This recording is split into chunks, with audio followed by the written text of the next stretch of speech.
দেখতে পাচ্ছেন আরজি করে খুন হয়ে যাওয়া চিকিৎসকের বিচারের দাবিতে আজকে পথে নেমেছে রুদ্রপুরের মানুষ স্বতঃস্ফূর্ত ভাবে। ছাত্র ছাত্রী শিক্ষক বুদ্ধিজীবী সবাই পথে নেমেছেন আজকে।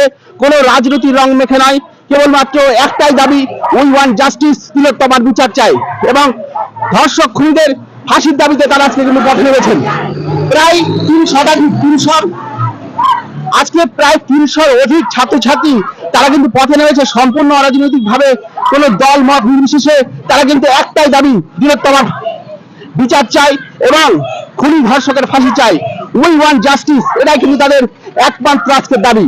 দেখতে পাচ্ছেন তারা কিন্তু সেই প্ল্যাকার্ড নিয়ে, তাদের হাতে লেখা প্ল্যাকার্ড এবং তাদের যে ব্যানার, সেখানে লেখা আছে উই ওয়ান্ট জাস্টিস, আরজি কর মেডিকেল কলেজের বিচার চাই।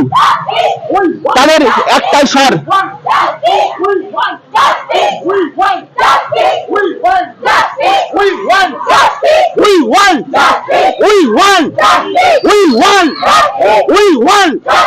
বিচার বিচার বিচার চাই, বিচার বিচার বিচার চাই, বিচার বিচার বিচার চাই।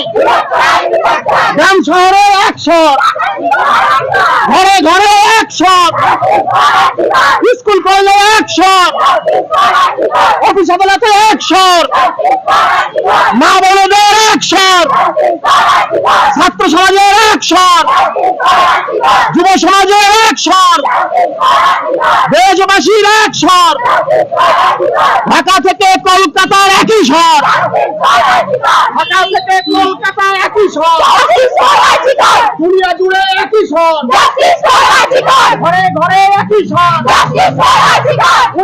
তো যেভাবে দেখাচ্ছি আপনাদের সরাসরি নিউজ রিলেশন বাংলা থেকে, দেখতে পাচ্ছেন আপনাদের ভিডিও করে আজকে হসপিটালের সামনে দিয়ে তারা কিন্তু পদযাত্রা করে যাচ্ছে। তাদের কিন্তু একটাই দাবি, চিকিৎসকদের নিরাপত্তা দিতে হবে। যারা আজকে চিকিৎসকরা আমাদের নিরাপত্তা দেন, আমাদেরকে তারা দেখেন, তাই আজকে তাদের নিরাপত্তা দেওয়ার দায়িত্ব কিন্তু আমাদের। তাই দল মত ধর্ম নির্বিশেষে তারা কিন্তু আজকে পথে নেমেছে সম্পূর্ণ অরাজনৈতিক ভাবে। আজকে রুদ্রপুরের সাধারণ মানুষ, ছাত্র ছাত্রী, যুব শিক্ষক শিক্ষিকা বুদ্ধিজীবী সবাই কিন্তু পথে নেমেছে এই ধর্ষক খুনিদের ফাঁসি চাই, তাদের শাস্তির দাবিতে। আজকে দেখতে পাচ্ছেন 300 বেশি ছাত্রছাত্রী সবাই কিন্তু আজকে পথে নেমেছে। তাদের হাতে প্ল্যাকার্ড রয়েছে, হাতে ফেস্টুন ব্যানার রয়েছে, প্রত্যেকটা জায়গায় লেখা রয়েছে উই ওয়ান্ট জাস্টিস, আমরা তিলোত্তমার খুনি ধর্ষকের বিচার চাই। তাদের একটাই স্বর, জাস্টিস ফর আরজি কর।